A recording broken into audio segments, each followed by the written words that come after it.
புலம்பல் ஆனந்த களிப்பாய் மாறும்.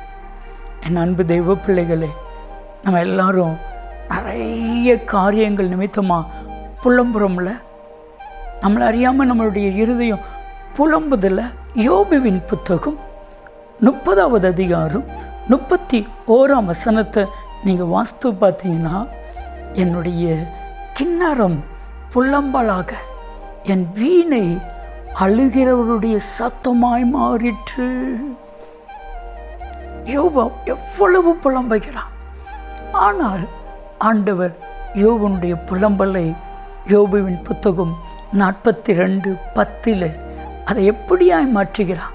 2 மடங்கு நன்மையாய் மாற்றுகிறார். யோபுனுடைய புலம்பலை கர்த்தர் மாற்றினது உண்மையானால், உங்கள் வாழ்க்கையில் நீங்கள் என்ன காரியத்தை நிமித்தமாக புலம்புறீங்களோ அது மாறும்.